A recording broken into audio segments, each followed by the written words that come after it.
All this talk about Captain Swift lately has gotten me to think of the only time I have seen the man, the day my father died. I recall Swift was a lean man in his 30s with a neat brown beard and hair pulled back in a short ponytail. I remembered his blazing red coat best and the sword and dagger he wielded in combat. At the time, my father had 3 ships in his pirate fleet, his own flagship, the Black Death, and 2 smaller, faster crafts.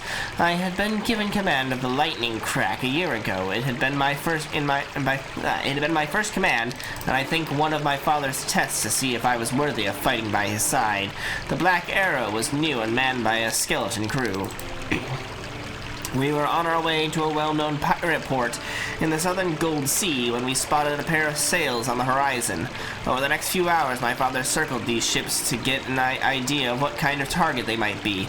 I hadn't been part of the strategy sessions, but I have since learned from Eight Fingers Oba that both he and Gory Gordy had recommended they leave the ships alone, especially since the Black Arrow barely had enough crew to keep her sails up. But Black Balfour never listened to anyone but himself. He gave the order to attack. 3 against 2 were good enough odds, and I think my father was convinced these were just a pair of fat merchant ships. I don't know what he would have done if they had been merchant ships still, though. The Black Death's hulls were already full, and the Black Arrow was sitting low in the water as well. Nonetheless, we attacked, plotting a course to intercept the 2 ships. They fled to the north at first, but my father expected that. Then they turned back to the west, probably hoping to get to a safe port before we caught them. Since my ship, the Lightning Crack, had no stores, I was out in front. I was the first to see the trap. 2 more ships appeared on the horizon as they unfurled their sails and caught the wind. My father had been lured into one of the oldest pirate traps in history.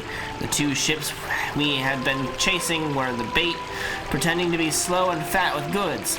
And these other 2 ships were built low to the water, and with their sails tied up, they were virtually invisible until it was too late. The trap had been sprung. We had no choice but to fight. The Lightning Crack was fast enough that it might have had a chance to escape, but then the Black Death and the Black Arrow would be easy pickings. I decided at that moment to take a chance and try to spoil the ambush. I turned the Lightning Crack against these 2 smaller craft and ordered an attack. Let my father worry about the 2 we had been chasing.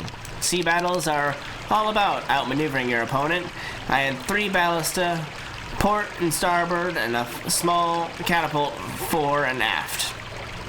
Those weapons and its speed made the Lightning Crack a deadly little ship. In the first minutes of the battle, I pulled alongside one of the enemy ships and ordered the ballista to fire into the sails. A lucky shot brought down their only mast, effectively crippling the craft. Unfortunately, shortly after that, a metal ball catapulted from the other ship and crashed into my deck. We were taking on water, but not so much that my crew couldn't pump it out. For the next hour, my opponent and I circled and twisted in the water, trying to get the advantage. Then our ships collided. My opponent got the upper hand by spearing his own craft into the side of the Lightning Crack. I heard the ship creak and groan beneath me, and I knew it would sink. "Swords and daggers, men," I shouted, drawing my own blade. "Gut these swine!" By the end of the battle, only a fourth of my crew remained. The Lightning Crack was sinking fast and dragging the enemy ship down with it. We cut free the dinghies and abandoned ship. After that, we could only watch as the Black Death battled the 2 remaining craft. The crew of the Black Arrow obviously wanted no part of this fight and fled, hoping my father and I would distract the enemy long enough for them to escape. I saw the Black Death engage Captain Swift's ship, the Assassin.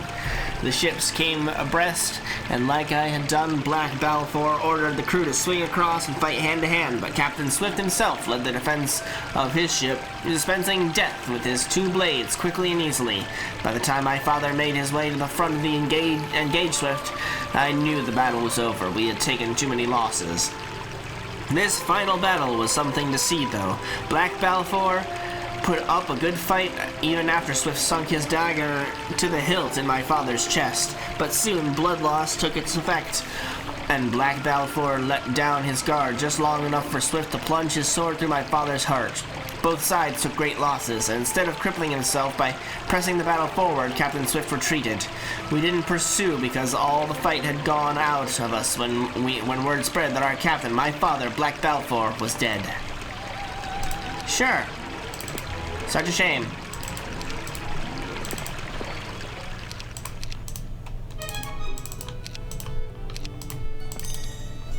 What a shame, that. I was the daughter of a bar wench who worked day and night for next to nothing. Back then I didn't know my father. He was never around and my mother never spoke his name. I worked at the Rusty Mug as well, sweeping the floors and delivering bread to the tables. The clientele was mostly thieves and pirates who retreated to this small port on the coast of Nyon to escape the laws of Arathia. Not a night went by when someone didn't get a knife in the gut over some petty argument. But what really bothered me about these murders was that I had to swab up the blood afterwards. One night I noticed a red-haired pirate with a snake tattooed around his neck had been hanging out my mother more than the unusual customers. They laughed and drank for hours, my mother ignoring her usual duties, so I had to pick up the slack. Late that night, one of the red-headed fellow sailors jumped up, furious about something. They drew their daggers. I remember fearing for my mother's life then, but it was over in a flash. The redhead was the victor. When I tried to run to her, she just pushed a cloth into my hands and told me to retrieve the bucket. Soon I was on my knees cleaning up the mess while someone dragged the dead body outside. My mother disappeared upstairs. Something changed for me that night. I was 7 years old. Oh, okay. 7-year-old dealing with murders. That's lovely. Just lovely.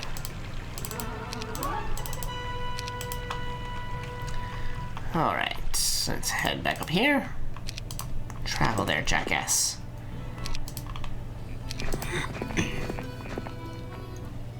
When I was 10, I met my father for the first time, but I didn't know he was the one. I remember people whispering his name, staring at him, and I wondered why everyone liked this man. He was charming and generous with his gold. He bought drinks for the house 3 times that night.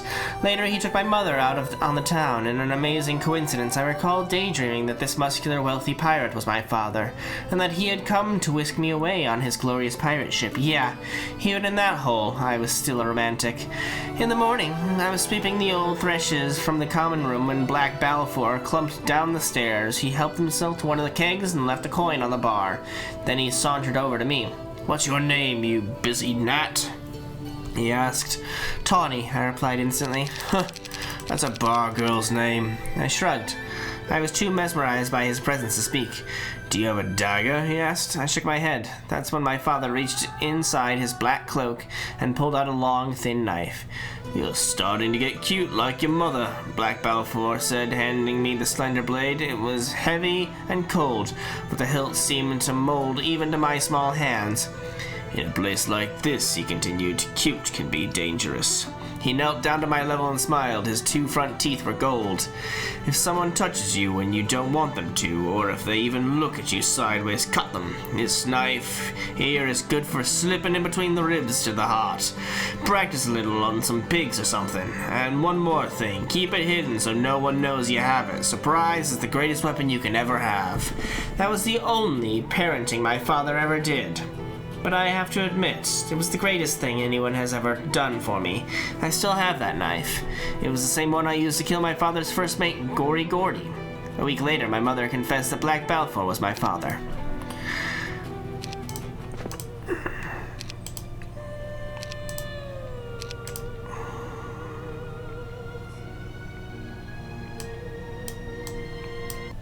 2 years later, I was no longer talking to my mother, and I no longer worked at the Rusty Mug. During one of my mother's drunken fits, she revealed to me that I had an older half-brother living in the same town. Nori lived in his father's house with his stepfamily. The fact that my mother kept this information from me all these years infuriated me because she had cheated me of something. So I ran away and went looking for Nori. Nori's father was a sailor and occasional pirate, so he was gone for months at a time. His stepmother hated Nori, however, because he was evidence of her father's adultery. I was glad to hear this because it meant Nori had suffered a harsh childhood as well. We were one of a kind, and now we had each other. Nori, who was a couple years my elder, turned out to be a member of a small gang of young thieves. He immediately took me in and began teaching me the ropes. It was a happy time for both of us. We stole food to eat, and after that we stole for fun, just to see if we could do it. I always smile when I think about that time of my life. We didn't have much time together, though, barely 2 years. Nori and one of the other boys planned a robbery together. Unfortunately, Nori was a foolhardy thief who never thought things through, so he probably let the other boy make all the plans. The fool walked right into a trap. The next day, my brother's body was found in an alley. He had been stabbed 7 times in the back and left for the rats. It took me several months to learn that Nori's partner had betrayed him to a merchant Nori had robbed 7 times in as many years. This merchant was making a point. I knew the man. I had taken part in a couple of those robberies, so with my father's knife I made the merchant suffer, and then I tracked down the boy who betrayed my brother and pummeled him unconscious. I took the traitor into the countryside where no one would hear his screams and bundled him inside a large potato sack with just his face exposed. Inside the sack I placed 7 hungry rats. It took over an hour for Nori's betrayer to die. Okay. You're kind of fucked in the head, girlie. I mean, good for you for, taking care of your brother's killer and all that, but eesh.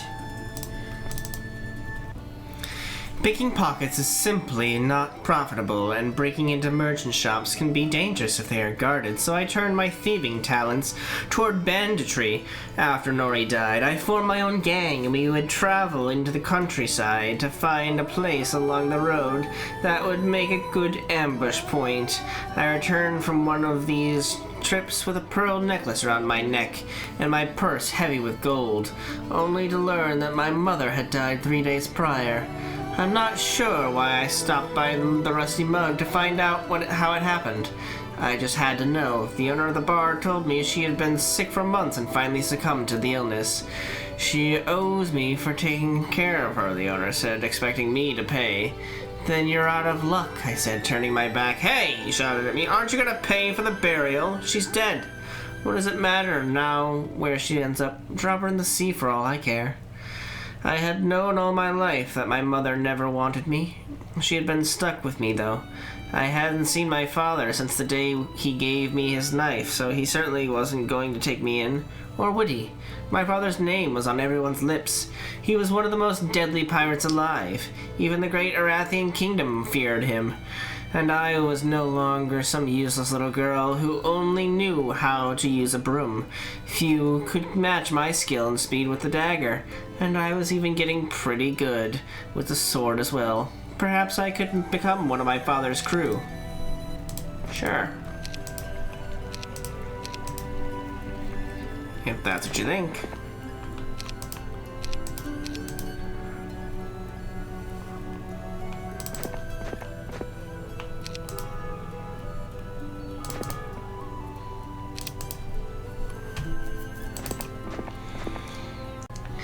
In the panic of the reckoning, it wasn't difficult for me to take the place of one of the lucky ones boarding a ship that would sail through the portal.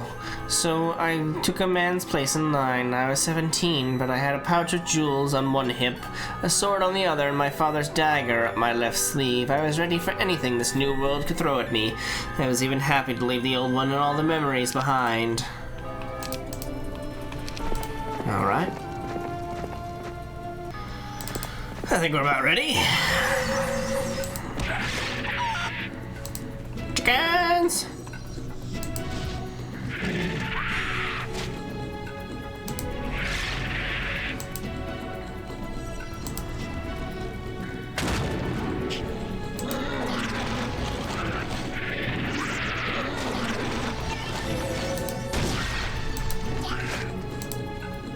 Bye-bye. Garrison is down. Let's go.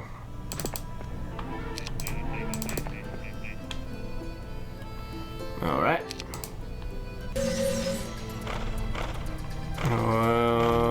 Fine.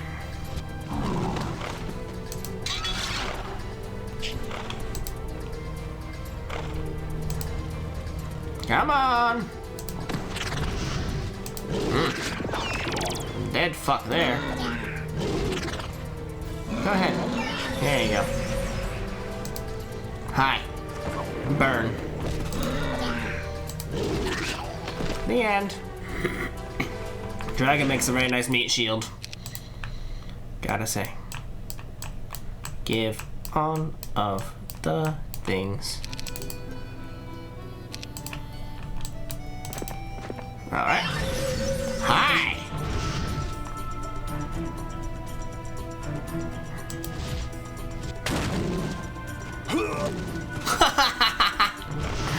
Jackass. Deserve every little bit of that shit. Yeah. That's a bold move. Keep trying. Don't worry, we'll get him. Hey, fuckface. Get out of here. Burn in hell. Destroy you.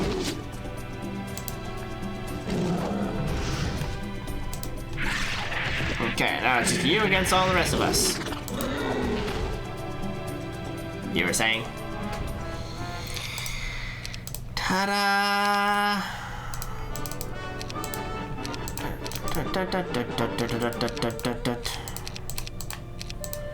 Give me all those. Thank you very much. What do you got? Anything good? Nope, nothing good. Okay. Thank you. Come again.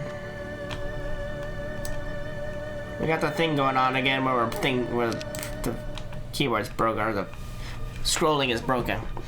I settled in a new town on the coast of the Gold Sea. I was surprised by how similar it felt to the one I had been raised in. For months I tried to join the crew of a pirate ship, but I was either too young or too female for their tastes. It took a heavy bribe to finally get work. It was a good job, though. The navigator was soft on me, so I used that weakness to first learn to navigate, and then how to read and write. I learned everything there was to know about sailing and pirating over the next 2 years, but I never got the respect I thought I deserved. So I quit at the next port and strolled into the nearest inn to spend the last of my money. To my surprise, I found my father sitting at one of the tables with Gordy and Oba, who at the time still had all of his fingers. It was fate, me running into Black Balfour like this, and I wasn't about to let it pass without seizing the opportunity. I walked up to my father and stood by his table until he looked at me. He winked, but I saw no recognition in his face. I'm Tawni Balfour, your daughter, I said. Oh, was all he said. No, was all he said. I'm a pirate like you. I'm looking for work. Well, girl, the Black Death has a full crew. No room. Find work elsewhere. I felt my stomach muscles tighten. I guess I never thought he would refuse, and then my skin became hot with anger at Black Balfour for casting me off just as my mother had done.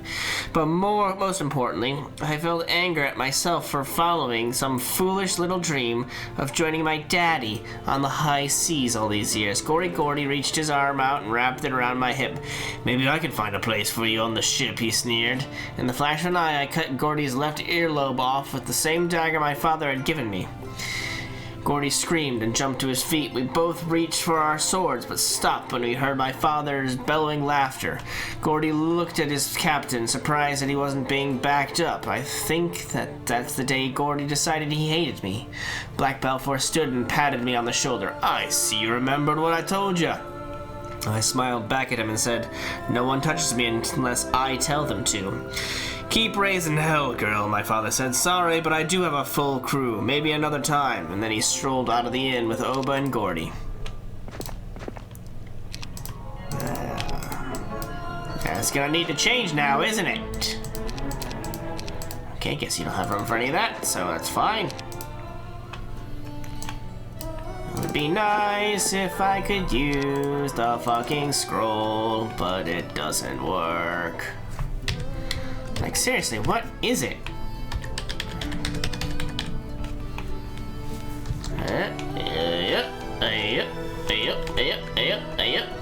Nope. I've hit literally every key on this goddamn keyboard. We're under orders to open these doors to no one except someone named Tawni Balfour. Even then, only if you defeat the blue, green, and purple player.